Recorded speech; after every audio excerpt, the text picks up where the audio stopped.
This episode is brought to you by Progressive Insurance. Fiscally responsible, financial geniuses, monetary magicians. These are things people say about drivers who switch their car insurance to Progressive and save hundreds. Because Progressive offers discounts for paying in full, owning a home, and more. Plus, you can count on their great customer service to help you when you need it, so your dollar goes a long way.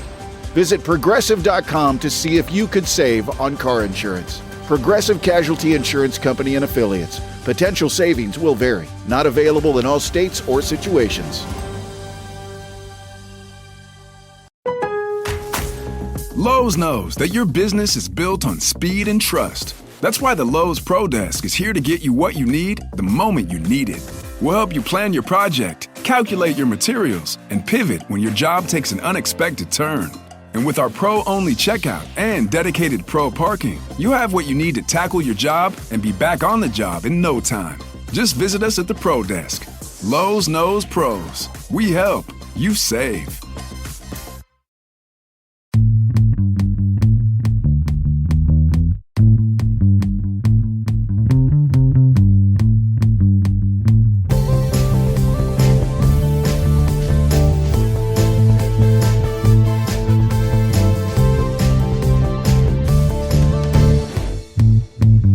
What's up, champs? Welcome to another episode of the Short Shifts Fantasy Hockey Podcast, brought to you by Keeping Karlsson. I'm your host, Jeremy Versillo, and joining me tonight on our last episode before the Four Nations break, my pal and yours, Shams Benamar. Shams, how are you doing tonight? How are you prepping for this Four Nations break in fantasy? Yeah, I don't know how I'm going to manage with the break actually happens because we're not even at the break yet, and I'm already looking at the next matchup schedules, which don't start until September the 22nd. And talking about that, found a couple of interesting tidbits. So after Saturday, this coming Saturday, when the Senators play, they do not play until one game on the 22nd, and then they only play two games the week after. And something to keep in mind is that the next matchup is 2 weeks, so they only play 3 games, with the vast majority of teams play anywhere up to 4, 5, or even 6 games. So when you're trying to win your matchup this week, and then Sunday your Senators are not going to be playing, unless it's the big name guys, but if you have like a Zub or like a random like winger, say like maybe Perron somehow made it onto your lineup, it might be a smart idea to use that as your drop, because there's going to be a good chance you're not even going to be fitting those forwards into your lineup. And then talking about as well with the schedule is that there is a pile, I believe half the league or close to half the league is playing both Saturday and Sunday to open up on the 22nd and the 23rd. So if you have like, say like Hofer's play tonight, he's also going to be playing one of those Saturday, Sunday games because they play on the 22nd and the 23rd. You might want to keep him on your roster and to see if there's someone else you could drop for your next stream, because you're going to get a Hofer game or one of these other backup goalies on that Sunday, which might be a semi-light. It's not as busy at the Saturday, so you could get some extra value out of your moves on this long matchup. Always good to have some strategy and streaming strategy talk, even if that is often covered in the Matchup Maximizer episodes. I wonder if myself and Elon and maybe you, Shams, will do an episode about strategy for the last 3 weeks of the regular season and the upcoming playoffs and who to target depending on your spot in the standings. I think there's probably appetite for that during the Four Nations break. The one thing I'll caution people on is don't blow all of your moves on, Monday morning next week, because if you use all your moves and then someone gets hurt at Four Nations or lines change or there's a trade, I think I am going to do my best as I can to sit on my hands until near the end of the Four Nations tournament and then start picking out my lines for the following week in my streams. I am extremely bad at sitting on my hands when it comes to fantasy. I am a tinkerer of all tinkerers, so it's going to be a challenge. But correct me if I'm wrong, Shams, you only get 4 moves for the entire matchup, which spans like 2.5 weeks in real time, right? Yeah, correct. We always say you have 4 moves a week, but we use that as lingo because most matchups are only a week. So it is 4 moves per matchup or whatever your setup is on standard Yahoo. So even though we have extra weeks, it is only the number of moves you have. So if you're in Cupful, you got to be careful with burning all your moves. And also keep in mind that a number of players could come right off the IR when that ends. So all of a sudden you make a move, and then someone comes off IR and you have to make a drop. I think Boone Jenner is slated to be back quickly. No news on someone like Igor Chinnikov, who's been skating. Sean Dursey is getting closer. So a lot of those players who you may be holding in your IR slot may suddenly be available on Saturday, February 22nd, when this all starts. But enough about the future. Let's talk about right now. Some headlines from today. There's a couple big-name players who have returned to the lineup, one of them being Mitch Marner, who only missed a game in Toronto. Bit lesser is Anthony Stolarz getting his first game after a pretty long injury. I'll actually be at that game in about an hour, so here's to hoping that the Seattle Kraken ruin Stolarz's return. So yeah, it will be interesting to see is that, at least with the pass, is that they want a 50-50 split. At the very least, Woll shows that he can take the net if need be, but at the very least, what they've showed is that they will do 50-50 when that comes. So unless we start seeing after the 4 Nations Cup that they start running Woll a couple of times in a row, that's kind of my takeaway, is to expect the 50-50. And then something else to keep in mind is that the people that had Rielly, the defenseman of Toronto, getting a few moments under the sun back on power play 1. Well, that's gone because they're now back to their 5-forward power play of Marner, Matthews, Tavares, Nylander, and Nyes with Marner back. So see what you want to do with, we're talking about being trigger happy, not being trigger happy with using your booze, but maybe keep an eye on the value that Rielly is bringing you going forward.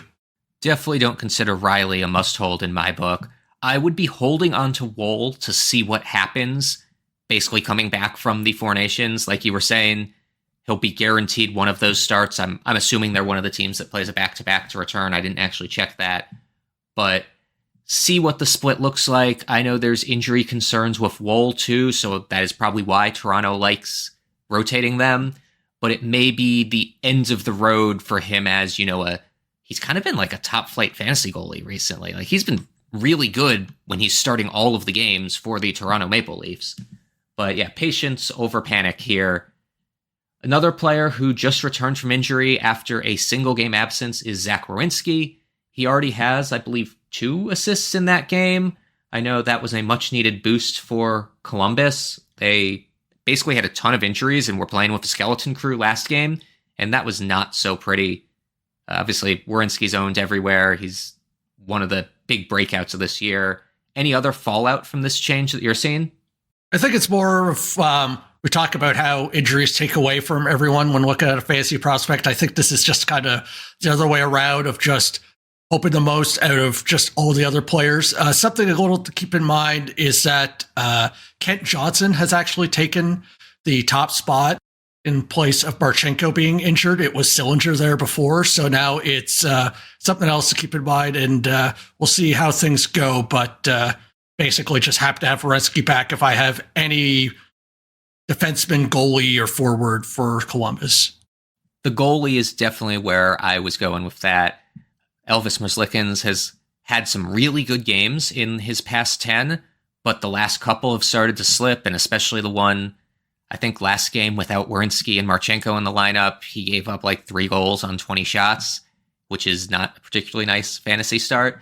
So getting Werenski back playing his 25 minutes a night in front of Elvis certainly makes me more comfortable rolling him out there to start. Finally, we had one more player going on to injury, and that's Anthony Cirelli is out tonight day-to-day. That makes the Tampa lines kind of weird. They have Gage Goncalves playing with Point and Kucherov, and then Nick Paul centering Gensel and Hagel. I believe Hagel has a goal tonight, so that line has done something. Obviously, I think this is a short-term thing. You can't fit a bolt in your lineup on Saturday, most likely, and then there's a couple weeks off. Not much you can do here. one thing I'll add is that obviously while Point and Kucherov are the best partners that you could have as a Gensel manager, is that if you look at the past stats of Hagel, he is a bona fide player in his own right. So I wouldn't look at the demotion to the second line for Gensel as much of a loss. And then also something interesting to keep in mind is that they've also switched up the power plays, because I guess the Lightning love switching their power plays, is that now it's Gensel, Point, Kucherov. So that old top line is together with Hedman and Radish, because they have to have a different play. So that leaves Hagel onto the second. And the interesting thing is that they have been not in the actual practice. They didn't have Kucherov in there, but they did play Kucherov with the second power play in the game today. So I feel like Kucherov is just going to be taking that Ovi spot of just, he's not leaving the ice during the power play. So obviously you'd want to be that top power play guy with Hagel, but at least it looks like Kucherov is going to be with you no matter what if you get power play time. With that, let's jump to a short break and we'll come back with some hot and cold streaks. This ain't the little itty bitty teeny tiny bowl. This is Super Bowl LIX 59, baby. Get in on the action at DraftKings Sportsbook, an official sports betting partner of the Super Bowl 59. Scoring touchdowns is key to hoisting the Vince Lombardi trophy, and you have a shot to score big by betting on them at DraftKings Sportsbook, the #1 place to bet touchdowns. New DraftKings customers can bet $5 to get $200 in bonus bets instantly. Download the DraftKings Sportsbook app and use code THPN. That's code THPN for new customers to get $200 in bonus bets instantly when you bet just $5. Only on DraftKings Sportsbook. The crown is yours. Gambling problem? Call 1-800-GAMBLER. In New York, call 877-8-HOPE-NY or text HOPE-NY 467-369. In Connecticut, help is available for problem gambling. Call 888-789-7777 or visit ccpg.org. Please play responsibly. On behalf of Boot Hill Casino and Resort in Kansas, 21 and over. Age and eligibility varies by jurisdiction. Void in Ontario. Bonus bets expire 168 hours after issuance. For additional terms and responsible gaming resources, see dkng.co/ice. Lowe's knows that your deadlines don't change, even when your job does. But with Lowe's Buy Online, Pick Up in Store, we'll help you adjust on the fly. And when you absolutely can't leave the project, we can deliver to your job site as soon as same day. Lowe's knows pros. We help, you save. Valid on eligible in-stock orders and select zip codes placed by 2 p.m. for same-day delivery by 8 p.m. Subject to driver availability. Fees vary based on purchase. More terms apply. See Lowe's.com/same-day delivery for details. Look around. You can find cars like these on AutoTrader. New cars, used cars, electric cars, maybe even flying cars. Okay, no flying cars, but as soon as they get invented, they'll be on AutoTrader. Just you wait. AutoTrader. Welcome back, everyone. As promised, here's some hot and cold streaks that may not be streaks anymore when we come back from the break, because I feel like you lose your streak when you take 2 weeks off. First up, Mika Zibanejad, the much maligned New York Rangers center who's really had a rough season, seems to have new life now playing with former teammate JT Miller. Were they on the Rangers at the same time? I feel like they were. Whatever. But ever since being moved to the right wing, playing with Panarin and Miller, he has a goal and 5 assists, including 3 power play points and a shorthanded point. I think that's in only 2 games, or maybe it's 3. But either way, he's been on absolute fire. If somehow Mika Zibanejad's available in your league, I'd definitely be looking for him. If you have the opportunity to trade for him, the Rangers have a great playoff push schedule, but a really bad playoff schedule. I think they only play 8 games during the 3 weeks of playoffs, but for the playoff push, they play 5 games over the slightly longer week, and then 4 games in each of the next 2. So you could really help yourself there if there's a trade to be made. And something else to keep in mind is that, like, for example, talking about availability, I was able to grab him in my home league, which is only 10 teams, because especially with the roster composition of being an only center, with being that cold streak on a shower league, it was make some space. But I say as a center, if they keep this up, the good thing is that Yahoo has been pretty responsive this year with adding positions. So if this keeps up, you might be able to get the right wing eligibility out of him and then just make him even a better spot for that playoff push. Totally. The center reason is probably why some people haven't been able to add or trade for him. That's always a tough position to have the space to add someone in after you've already drafted and added a bunch of players in the season. Next up, a cold streak, which may be ending tonight. Adin Hill has 1 win and 1 quality start in the last 6 games, but that does not include tonight, where he's had a pretty solid start so far. His goals against average over the last 6 is a .336, and his save percentage is an .884. He's rostered in almost every cupful division. How much rope would you be giving him, Shams? I am kind of paranoid now. The thing is that the nice thing is that with this break right now coming up, we don't have to make a decision right now. So we'll have to take a wait and see, and maybe see how he plays in the Four Nations Cup. But I would be hesitant depending on how your league setup is. Say, for example, I have him in that home league I was talking about, which is a categories league where a lot of goalies are being rostered. So the picking's kind of slim. So I might be a little bit more open to him because the volume is not as important, and hopefully the team as a whole will generate some more wins, and this could be a leap board. But it's kind of difficult. You're talking about looking at the Toronto goalies, how to manage them when we had both Stolarz and Woll playing really well. And then we're starting to get paranoid about a 50-50 split, even though they're playing great and getting wins. Now, when you're not playing great and you're not guaranteed wins, that bar is, especially in a points league, a little bit higher. Is that I think at the very least, when you start looking at next week or next matchup, I don't think he's like a guaranteed drop, but look at your roster construction, see who's out there, and I would have to give myself an answer of why is he on my roster versus now I drafted him, he's there already. I do wonder if this puts Canada in a bind for the Four Nations, given that their other 2 goalies are Jordan Biddington and Sam Montembeault. I wouldn't be comfortable starting Hill with how bad he's been lately, and I don't really like either of the other guys too. That's going to be an interesting battle for the net. There's no obvious starter the way the United States has Hellebuck or anything like that. Next up on the hot streaks, Quinton Byfield has been a fantastic stream for those of you who streamed him like I suggested last week. He has 7 points in his last 6 games, but 5 of them are in the last 2 games. In addition, his line with Laferriere and Fiala was completely dominant against Montreal last night. They had 3 goals. They outshot the Canadiens 13-0 while on the ice, and outscoring chanced them 10-0, with 2 of those being high danger. That is about as dominant as you get from a line-on-line matchup. Is this a blip, or are the Kings slowly coming back to where they should be offensively? It really feels about how you feel about Fiala, because it's kind of a weird situation. I don't think there's like an in-between for Fiala. He feels like he's like an all-star, just monolith of a player. He has 2 goals in that game, 2 goals in the game prior, or he's in a situation of being scratched because he missed a meeting. So I feel like Byfield's value is tied to how well Fiala's played, because I feel like while they did play around with having Byfield playing on the top line, I think they have him as a center now. So really it all depends on how his line mates are. And if Fiala goes, I see Byfield going. I also wonder how much the return of Drew Doughty is affecting this. Having that just stabilizing force on the back end and some offensive talent of his own right really can kind of open up your offense and let your forwards play a bit looser.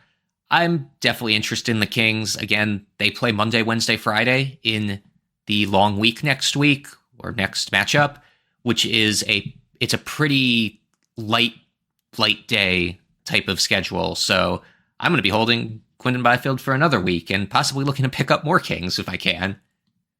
Last but not least, a bit of a cold streak that I think has gone under the radar. Patrik Laine doesn't have a point in his last 6 games.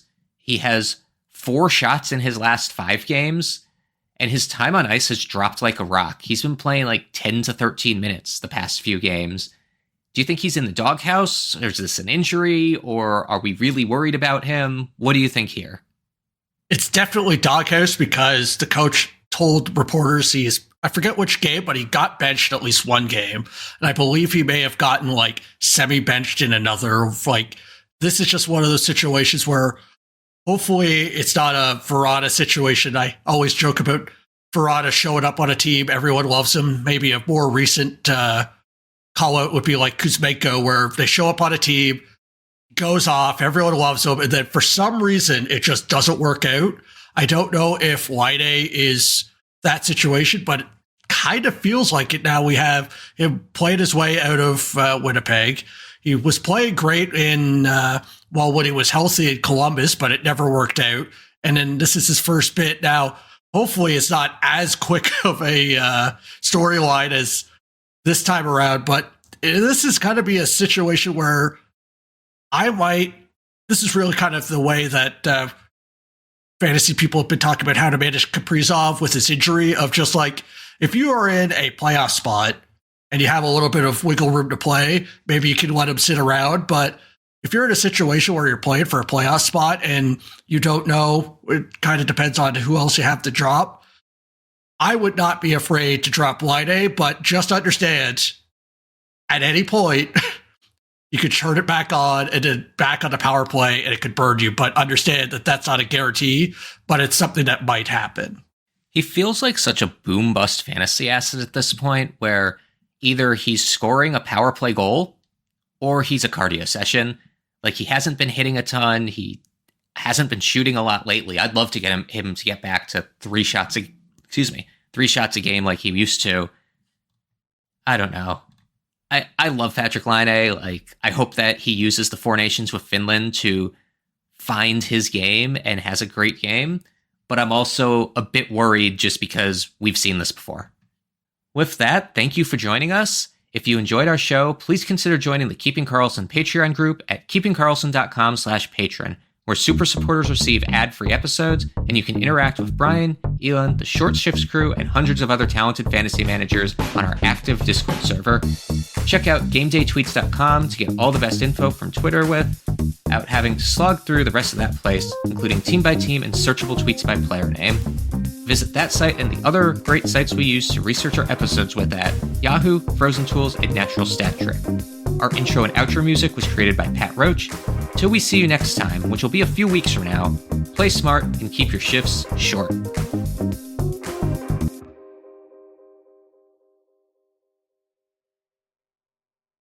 Hey, look at you. Florist by day, student by night, student by day, nurse by night. Since 1998, Penn State World Campus has led the charge in online education, offering access to more than 200 degree and certificate programs taught by our expert faculty. We offer flexible schedules, scholarships, and tuition plans to help you reach your educational goals online. Penn State World Campus delivers on your time. Click the ad or visit worldcampus.psu.edu to learn more.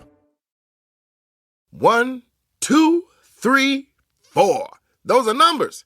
But you already knew that. If you want to know what number you're going to pay each month for your car, use Kelley Blue Book My Wallet on AutoTrader. They're really good at numbers. AutoTrader.